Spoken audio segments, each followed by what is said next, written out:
내소사는 연산반도 능가산 관음봉 아래 자리잡고 있는 천년 고찰이다. 능가산이란 그곳에 이르기 어렵다는 범어에서 나온 이름이다. 내소사는 조계종 제24교구 고창 선운사의 말사로 633년에 해구두타가 세웠다. 원래 이름은 소래사였으나 임진왜란 전후에 내소사로 이름이 바뀌었다. 내소의 뜻은 이곳에 오면 새롭게 태어난다는 의미를 담고 있다. 내소사는 1633년에 청민선사가 중창했고 오늘날까지 1500여 년에 이르는 유구한 역사를 자랑하는 아름다운 천년고찰이다. 국보인 고려동종과 보물로 지정된 대웅보전, 법화경 절본사경, 영산의 괴불탱 등 많은 문화재가 있다. 일주문 앞 빨간 꽃무릇으로 둘러싸인 수령 700년 된 할아버지 당산나무가 제일 먼저 반겨준다. 내소사 전나무 숲길은 평창 오대산 월정사, 오천 광릉 수목원과 함께 우리나라 3대 전나무 숲길로 유명하며 한국의 아름다운 길 100선에 선정된 곳이다. 일중을 들어서면 약 600m에 이르는 전나무 숲길이 천왕문까지의 길을 안내해주고 소래의 의미처럼 일상에 지친 몸과 마음을 소생시켜주는 힐링의 숲길이 조성되어 있다. 깊은 호흡으로 한 걸음씩 걸어가면 몸과 마음이 모두 깨끗함과 푸르름으로 정화되는 듯 하다. 천왕문을 들어서면 수령 1000년 된 할머니 당산나무가 웅장한 모습으로 서 있고 절집 내부가 한꺼번에 보이지 않도록 적당히 가려주면서 절제된 아름다움을 연출해준다. 이 당산나무에서 매년 정월 대보름마다 지역 주민들과 함께 당산제를 지내고 있다. 가장 토속적인 당산제를 불교 사찰 한마당에서 진행되고 있는 것이다. 사찰마당에서 당산제를 지내는 것은 아마도 내소사가 유일할 것이다.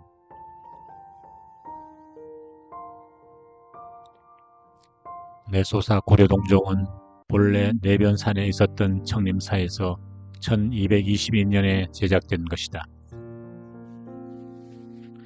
내소사 동정에는 재미난 이야기가 있다. 청림사가 폐사된 뒤 사라졌던 종이 1850년에 우연히 발견되었다.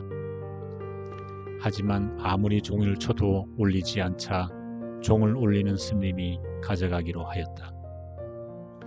여러 사찰에서 온 스님들이 종을 쳤지만 울리지 않았고 내소사에서 온 스님이 종을 치자 마침내 아름다운 종소리가 울려 내소사로 가져오게 되었다.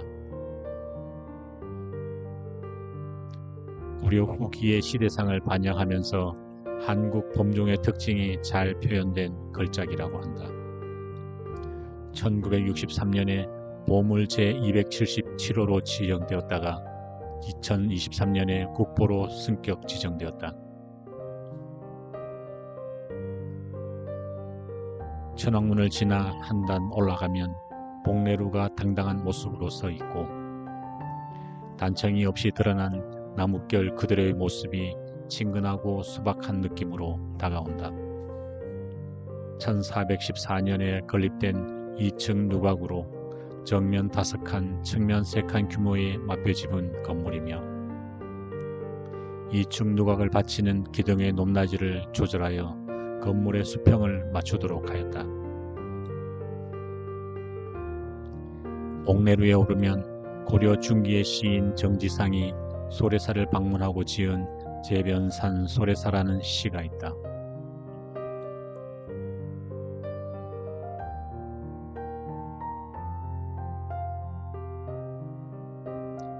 내소사의 백미는 단연코 대웅보전이다. 능가산의 호기로운 기세를 배경으로 높은 축대 위에 당당하게 날개를 펼치고 있는 팔짝 지붕의 대웅보전이 호쾌하고 장엄한 모습으로 서 있다.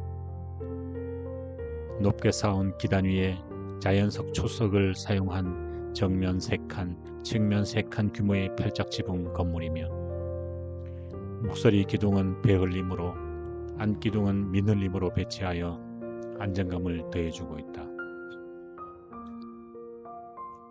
외부 단청은 모두 지워져 소박함과 정겨움을 더해주고 긴 세월의 깊이와 장엄함이 느껴지게 한다. 1633년 청민성사가 절을 중창할 때 지은 곳으로 오물 제291호이다. 내소사 대웅보전에는 재미있는 중건설화가 전해지고 있다. 내소사의 노승이 삼위승과 함께 대웅전을 지을 목수를 기다리는데 호랑이가 나타나서 깜짝 놀랐다. 노승이 호랑이에게 아직 때가 되지 않았으니 조금 기다리라고 타일로 보낸 며칠 후 대웅보전을 지을 목수가 도착했다. 삼위승은 3년 동안 대웅보전을 지을 생각은 하지 않고 목침만 만들고 있는 목수가 얄미워서 목침 하나를 몰래 숨겼다. 어느 날 목침 1개가 부족한 것을 발견한 목수가 자신은 실력이 부족하여 대웅전을 지을 수 없다고 노승에게 말했다. 이때 삼위는 자신이 숨겼던 목침 하나를 내놓았고 노승은 목수를 설득해 예정대로 대웅전을 짓도록 했다. 하지만 목수는 부정탄 목침 하나는 끝내 사용하지 않고 대웅전을 지었고 아직도 목침 하나가 빠진 상태로 남아있다. 대웅전이 완성되자 노승은 단청 채색을 위해 화공을 불러 작업하게 하고 삼위에게 작업이 끝날 때까지 법당 안을 들여다보지 말라고 명했다.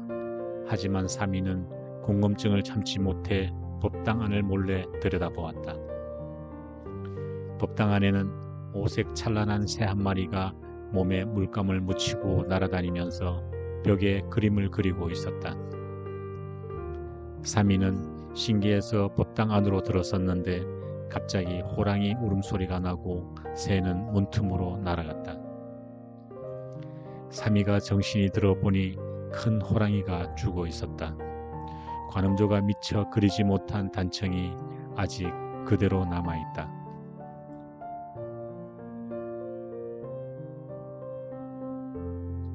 내소사 대웅보전의 꽃문살은 한국적인 아름다움을 가장 잘 표현한 것으로 유명하다. 우리나라 장식무늬의 최고 수준으로 평가받고 있다. 대웅보전 정면 창호는 2짝, 4짝, 2짝 구성으로 안정감을 더해주고 있으며 창호에는 해바라기꽃, 연꽃, 우파꽃, 모락꽃 무늬가 정교하게 새겨져 있다.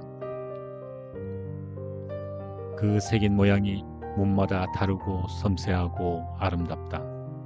채색은 다 지워지고 나뭇결 무늬만 남아있지만 손에 느껴지는 감촉이 부드럽고 하나하나의 꽃이 살아있는 듯 생동감이 넘쳐난다.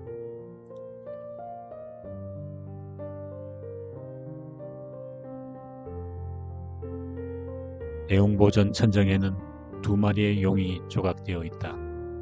한 마리는 여의주를 물고 있고 또 한 마리는 물고기를 물고 있다.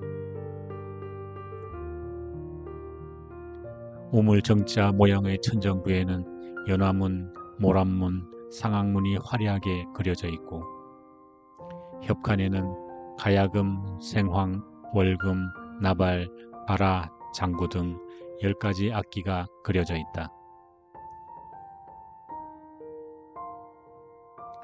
대웅보전 호불벽 벽면에는 벽의 관음보살 좌상이 그려져 있다. 벽 위를 입고 바위 위에 앉아있는 관음보살을 묘사한 것으로 조선 말기의 작품이다. 이 벽화는 국내에 남아있는 벽의 관음보살 좌상으로는 가장 큰 것이다. 관음보살의 눈을 보고 걸으면 눈이 따라오는데 그 눈을 보며 소원을 빌면 소원이 이루어진다는 전설이 있다.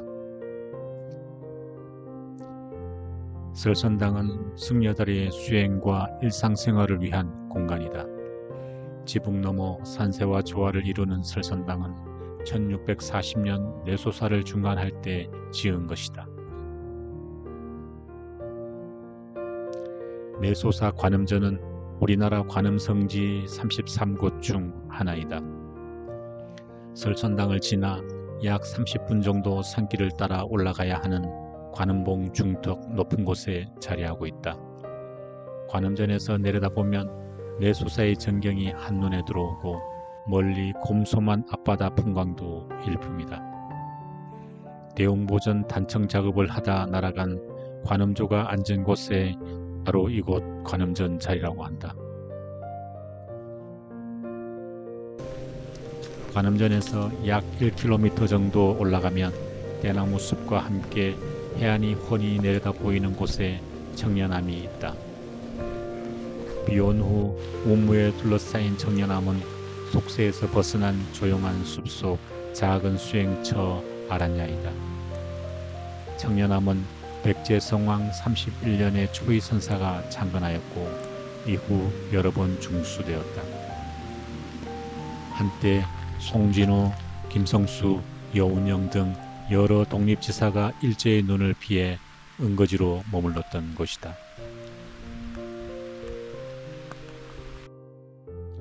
아쉬운 발걸음으로 천왕문을 나서면 단풍나무 가로수길 오른쪽 양지 바른 곳에 생탑밭이 있다. 내소사를 크게 부흥시켰고 호남지역의 선풍을 크게 일으켰던 해안스님의 승탑비가 있다. 은산 철벽을 뚫어라라는 화두로 용맹정진한 끝에 철벽은 뚫을 수 없으니 날아서 넘는다는 깨달음을 얻었다. 선사, 대사라는 호칭을 버리고 해안 범부라고 표현한 탑비가 묘한 여운을 남긴다.